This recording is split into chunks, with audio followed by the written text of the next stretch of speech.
ចុចអាកន្លែង error bar ណារបស់វាចុចលើរបស់វាចឹងមកឲ្យវា load នេះឲ្យវា load ចឹងឃើញរបស់វាគ្រប់ទាំងអស់ load ចឹងឃើញដូចគ្នាហើយយើងដាក់លើនេះមកយើងពាក់ mouse ស្ដាំយើងធ្វើ format error bar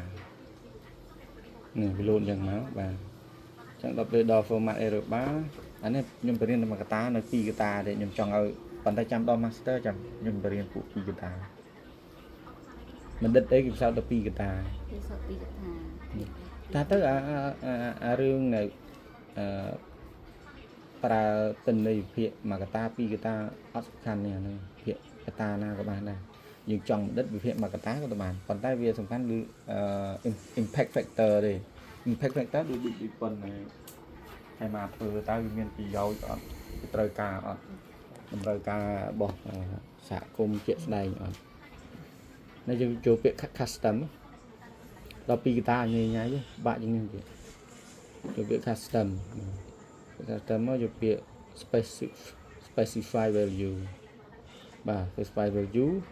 នេះមានតម្លៃ2គឺ positive error value ហើយ negative error value អានេះតម្លៃ positive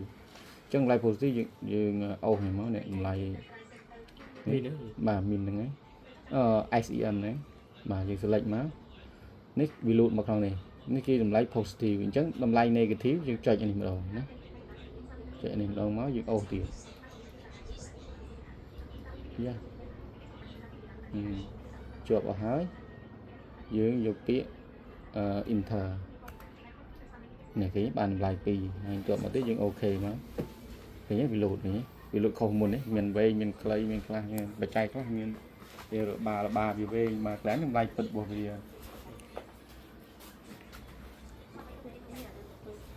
រួចហើយប៉ុណ្ណឹងរួចហើយប៉ុន្តែគេខ្លះគេដាក់អក្សរប៉ុន្តែនេះអត់ដាក់អក្សរទេដោយសារអីវាអត់ខុសគ្នាមិនខុសគ្នា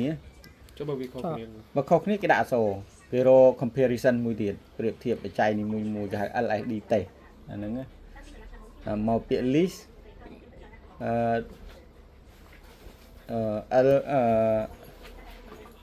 LSD បាទពាក្យ list significant different test បាទគ្រាប់កាយ1កាយ2ហ្នឹងមិនកាយ1 2អានេះមិននេះតម្លៃប្របបាបវាឧទាហរណ៍ថាតម្លៃប្របបាបវាធំជាង 0.05 បានន័យថា NS នោះមកពាក្យ non significant បានន័យថាវាមិនខុសគ្នាណា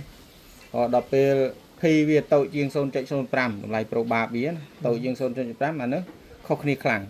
ខុសគ្នាមានភាពខុសគ្នាអានោះកាយមួយប៉ុន្តែអត់ខុសគ្នាខ្លាំងទេតែបើវាតូចជាងតម្លៃប្របបាបវាតូចជាង 0.01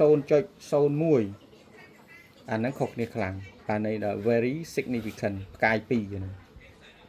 យើងចាំទៅលក្ខខណ្ឌវា3ហ្នឹងវាស10កាយ3ទៅឆ្ងាយពីហ្នឹងទេតម្លៃប្របបាបវាស10កាយ3មានទេគ្រូមានទេអានេះយើងពិសោធន៍ទាំងមួយកតាបាទកាយ2អានេះតមកទៀតទេយកដឹងយើងចេះតាប៉ុណ្្នឹងបានហើយកុំចេះនេះចាំទៅយើងបន្តិចចេះចេះអត់ចេះទាំងអស់នេះចប់ហើយអានឹងចប់ហើយយើងដាក់តែអេសខាងលើរបស់បាទប៉ុន្តែគេអត់ដាក់ទេគេមានណាគេដាក់ទេអាហ្នឹងតាមតឡាផ្សេងគេដាក់តាមយើងដាក់ចាក់អញ្ចឹងទៅអស់បាយចូលចាដោយក្រាបខ្លះមានឃើញA3អាហ្នឹងហើយបាទវាខុសគ្នាហើយខុសគ្នាជាអត្តន័យ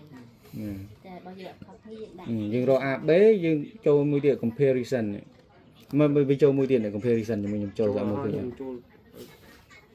ប៉ុន្តែអានេះគេអត់រកទេវាឃើញអញ្ចឹងហើយនោះអញ្ចឹងយើងឥឡូវយើងរកបាទជាមួយយើងរកបាទ